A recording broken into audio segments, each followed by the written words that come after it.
कुमार। अब दोस्तों थोड़ा बहुत उसके बारे में जान लेते हैं, बिहार के बारे में। बिहार उत्तर भारत का एक छोटा सा राज्य है, लेकिन वहाँ वह जनसंख्या घनत्व की दृष्टि से भारत का सबसे बड़ा राज्य है। जनसंख्या घनत्व बिहार में ही सबसे ज़्यादा है। बिहार का भी जो मुख्यमंत्री है वह नीतीश कुमार है। वहाँ के दो उप मुख्यमंत्री, एक है तारकिशोर प्रसाद और दूसरा है रेणु देव।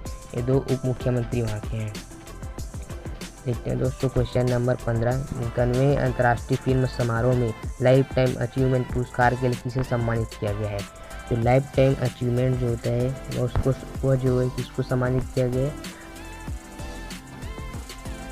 तो उसका नाम है विक्टोरिया स्टोरगो।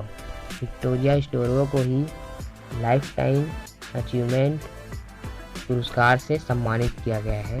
ये रहा विक्टोरिया अचीवमेंट, जिसको लाइफ टाइम अचीवमेंट के लिए पुरस्कार सम्मानित किया गया है। ये फिल्म के ही क्षेत्र में है, जो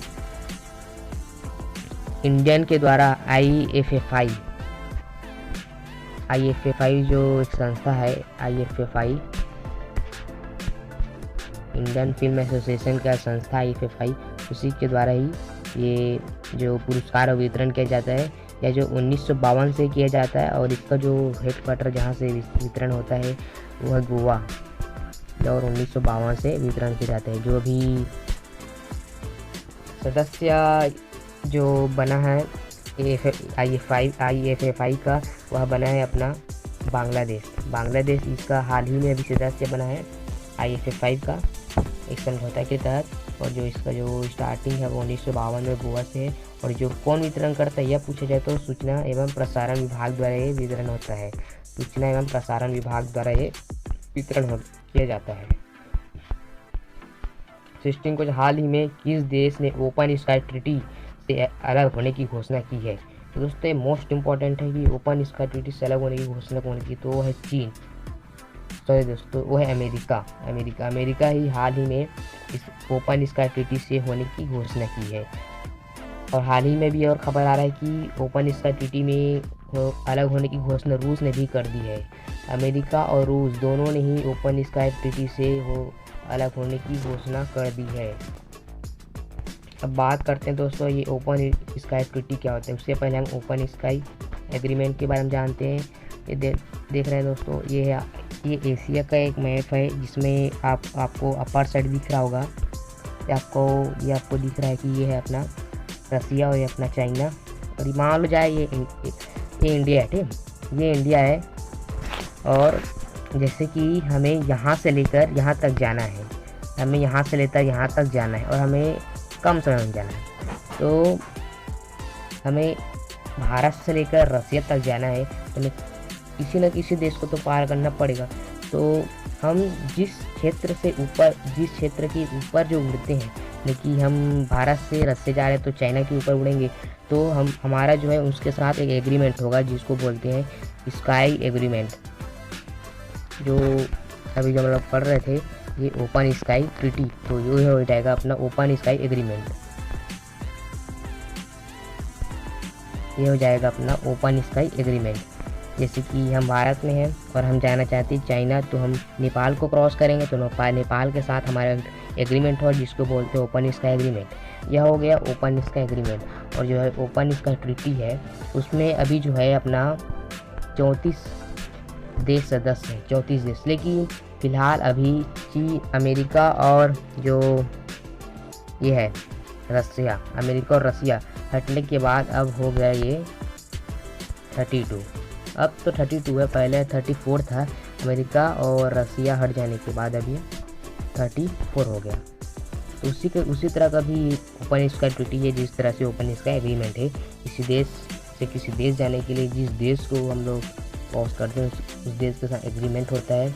और जो ट्रीटी है वो जो है देश का एक संघ होता है। जैसे कि ये अपना भारत हो गया और ये अपना हो गया चाइना, ये भारत और ये चाइना। तो हम इसमें जो 34 सदस्य देश यहाँ पर ऐसे कुछ देश है 34 सदस्य देश, उन लोगों का एक समूह होता है। 34 देश का एक समूह होगा और वो जो है किसी देश में, जैसे कि मुझे हमें चीन में एक ड्रोन भेजना है, तो मैं उस ट्रिटी के साथ उस देश में अपना ड्रोन भेज सकता हूँ कि वहाँ सैन्य सुरक्षा जो है अभी किस तरह है, वहाँ की निगरानी कैसी है, वहाँ के लोग अभी क्या कर रहे हैं, उसको हमें पता करने के लिए वहाँ हमारे देश से चीन में हम अपना ड्रोन भेज सकते हैं। यह है ओपन स्काई ट्रिटी, जिसमें एग्रीमेंट होता है ओपन स्काई ट्रिटी के तहत।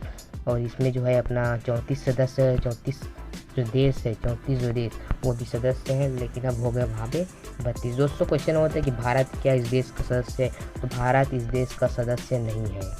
भारत जो है ओपन स्काई ट्रिटी देश का सदस्य नहीं है। इसमें अधिकतर यूरोपीय देश जो है वो शामिल है। दोस्तों मोस्ट इंपॉर्टेंट क्वेश्चन इस साल का 26 जनवरी का, गणतंत्र दिवस परेड में फाइटर प्लेन उड़ाने वाली पहली महिला फाइटर कौन बन जाएगी। जो गणतंत्र दिवस में फाइटर जो प्लेन उड़ाते हैं, पहली महिला जो बन जाएगी, जिसका नाम इतिहास में रिकॉर्ड हो जाएगा, दर्ज हो जाएगा, वो है भावना कांत। भावना कांत जो है पहली महिला बन जाएगी, इसका नाम जो है रिकॉर्ड में दर्ज हो जाएगा। ये भावना कांत जो फाइटर 26 जनवरी को कहलाएगी फाइटर वुमेन। 26 जनवरी को अपना परचम दिखाएगी एयरफोर्स के साथ भावना कांत जो है। देखते हैं दोस्तों नेक्स्ट क्वेश्चन। आप लोग को ऐसे ही करंट अफेयर्स और जीके का क्वेश्चन चाहिए तो हमारे चैनल को प्लीज़ सब्सक्राइब कर दीजिए और शेयर कर दीजिए, ताकि आप लोग को हर करंट अफेयर्स, हर एग्ज़ाम मिल सके। अब आरबी हो, एनटीपीसी हो, बैंकिंग, रेलवे, कोई भी हो कॉम्पिटिटिव एग्जाम, मुझे कोई भी चिंता नहीं, only and only for study and study. देखते हैं करंट अफेयर्स में क्वेश्चन नंबर 19। हाल ही में कौन सा भारतीय विकेट कीपर बल्लेबाजी सबसे कम 27 पारियों में 1000 रन बनाने वाला पहला भारतीय बल्लेबाज बन गया। ये मोस्ट इम्पोर्टेंट है, उसका नाम है ऋषभ पंत। दोस्तों अभी हाल ही में टेस्ट टाइम जो अभी ऑस्ट्रेलिया के साथ मैच हुआ था और उनमें मैन ऑफ द मैच भी चुना गया था। और जो ऋषभ पंत है, शतक तो नहीं लगा पाए, लेकिन अच्छा खासा स्कोर बना के इंडिया को जरूर जीत दिला दिया, क्योंकि शानदार जीत था, ऐतिहासिक जीत था। ये है उसका तस्वीर ऋषभ पंत, जो कि भारतीय में टेस्ट क्रिकेट में विकेट कीपर थे। बहुत ही अनुभवी खिलाड़ी, ज़्यादा कुछ एक्सपीरियंस नहीं है, यह नए नए आए ही हैं। और इसका जो टेस्ट रैंकिंग वो भी बहुत शानदार आ चुके हैं। और बात करें दोस्तों के राहुल का, जो अभी IPL हुआ था, इंडियन प्रीमियर लीग का दोस्तों भी हुआ था 2020 में 13वां सीज़न। तो क्वेश्चन ये आता है कि 13वां सीज़न इंडियन प्रीमियर लीग का कहाँ हुआ था, तो हुआ था अपना हुआ था यूएई का। जो यूएई कहाँ आता है तो बोला जाए तो ये एशिया में ही आता है। और एशिया के कौन से एरिया में आता है, तो वो आता है अपना इस तरफ वाले एरिया में, यानी कि वेस्ट साइड वाले एरिया में। एशिया का जो कैपिटल है वो है अबू धाबी। एशिया के लोग सबसे ज़्यादा वहाँ पे मुसलमान रहते हैं। और यूएई का एक शहर है दुबई, जैसे कि भारत का एक शहर मुंबई, वैसे यूएई का शहर है दुबई। वहाँ पर ही ये जो मैच हुआ था IPL का हुआ था, और कुछ इलाकों में और हुआ था, कुछ शहर में। और जो दुबई है वहीं बुर्ज खलीफा है, जो कि विश्व का सबसे ऊंचा इमारत है। विश्व का सबसे ऊंचा इमारत बुर्ज खलीफा वो वहीं दुबई में ही है। तो के राहुल जो है IPL में सबसे ज़्यादा रन बनाने वाले बल्लेबाज थे। 2020 IPL में सबसे ज़्यादा रन बनाने वाले बल्लेबाज के राहुल है। और अजीत के नहारे की कप्तानी में ही यह जो मैच ऑस्ट्रेलिया के साथ जीता गया। विराट कोहली टेस्ट में दोहरा शतक लगाने वाले, सबसे ज़्यादा दोहरा शतक लगाने वाले टेस्ट में वह बल्लेबाज का नाम विराट कोहली, जो भारत की कप्तानी कर रहे हैं। देखते हैं दोस्तों नेक्स्ट क्वेश्चन। केंद्र सरकार नेताजी सुभाष चंद्र बोस की जयंती को किस दिवस के रूप में मनाए जाने की घोषणा की। तो इसका आंसर है दोस्तों, पहले भी देख चुके हैं, इसका आंसर होगा पराक्रम दिवस। पराक्रम दिवस के तौर पर मनाए जाने की घोषणा की है नेताजी सुभाष चंद्र बोस को। नेताजी सुभाष चंद्र बोस को आज़ाद हिंद सरकार की स्थापना नेताजी सुभाष चंद्र बोस ने किया है। आज़ाद हिंद फौज की स्थापना जो है वह राज बिहारी बोस ने किया है। राज बिहारी बोस ने आज़ाद हिंद फौज की स्थापना की, बट आज़ाद हिंद सरकार की जो स्थापना है, ये सरकार की जो स्थापना है उसका स्थापना अपना सुभाष चंद्र बोस ने किया है। ये अपना सुभाष चंद्र बोस।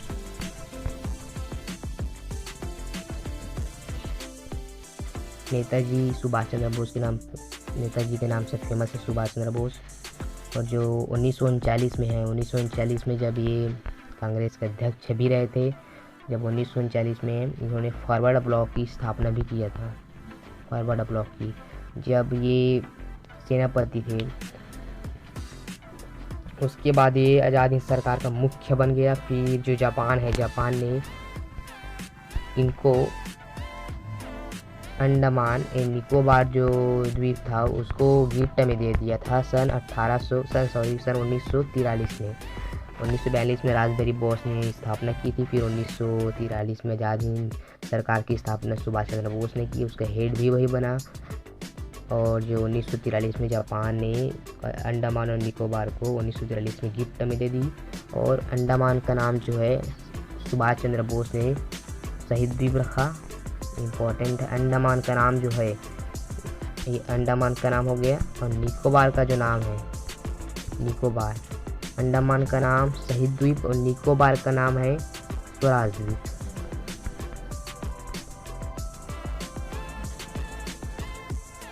अंडमान का जो नाम है वह शहीद द्वीप रखा गया था। और निकोबार का जो नाम है वह अपना स्वराज द्वीप रखा गया था। पराक्रम दिवस के मनाए जाने की घोषणा की थी। और कब से मनाया जाएगा, तो ये इसका जो तारीख आया है वो है अपना 23 जनवरी को यह मनाया जाएगा। देखते हैं दोस्तों नेक्स्ट क्वेश्चन 20। हाल ही में जारी इंडिया इनोवेशन इंडेक्स 2020 में कौन शीर्ष पर रहा? इंडिया इनोवेशन जारी किया तो इसमें शीर्ष पर कौन रहा? तो है अपना कर्नाटका सबसे शीर्ष पर रहा 2020 की इंडियन इनोवेशन पर। देखते हैं दोस्तों जीके, कर्नाटका जो है वह दक्षिण भारत का सबसे बड़ा जो स्टेट है वो कर्नाटका है। यहाँ का मुख्य भाषा कन्नड़ है। यहाँ का जो कैपिटल है वह है अपना बेंगलुरु। जहाँ पे इसरो संस्था, इंडियन स्पेस रिसर्च ऑर्गेनाइजेशन, वह इसरो यहाँ पर लोकेटेड है। और जो कर्नाटका है गोवा से महाराष्ट्र, तेलंगाना, आंध्र प्रदेश, केरल और तमिलनाडु जैसे राज्यों की सीमा से वह टच करता है। देखते हैं उसको आगे का। हाल ही में किस देश के प्रधानमंत्री ने पूरे मंत्रिमंडल सहित इस्तीफा दिया? तो इसका जो आंसर होगा वो नीदरलैंड का जो प्रधानमंत्री है वो पूरे मंत्रिमंडल के साथ ही इस्तीफा दे दिया। यानी कि उनका पूरा संसद ही पूरा भंग हो गया। संसद का जो उसका जो पार्ट है वह फिर वहाँ पे इलेक्शन होगा। हाल ही में किस बैंक ने InstaFX नाम का मोबाइल ऐप लॉन्च किया? दोस्तों InstaFX नाम का जो मोबाइल ऐप है सुरक्षा की दृष्टि से बनाया गया है। यह जो ऐप लॉन्च किया है उसका नाम है ICICI बैंक नहीं, InstaFX बैंक का ऐप लॉन्च किया है। इससे पहले उन्होंने और कई ऐसे जो ऐप है वो लॉन्च किया है जो कि सुरक्षा की दृष्टि से देखा जा रहा है। दोस्तों देखते हैं कि जो HDFC बैंक है वो कहाँ है। HDFC बैंक जो है दोस्तों वो मुंबई में है। HDFC बैंक मुंबई में है। और जो ICICI बैंक है वह बड़ौदा में है। अब बड़ौदा को वडनगर भी बोले।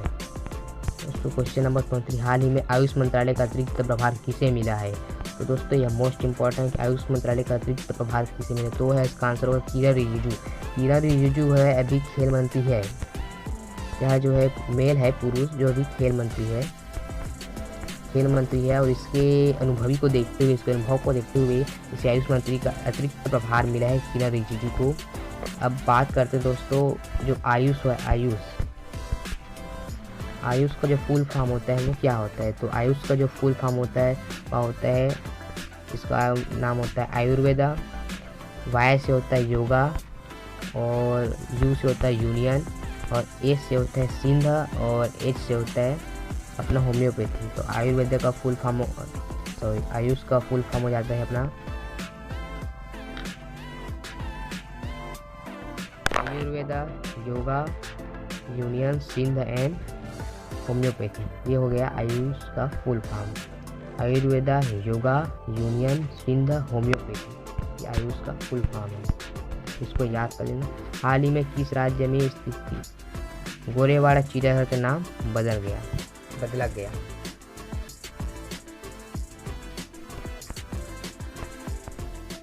तो दोस्तों इसका आंसर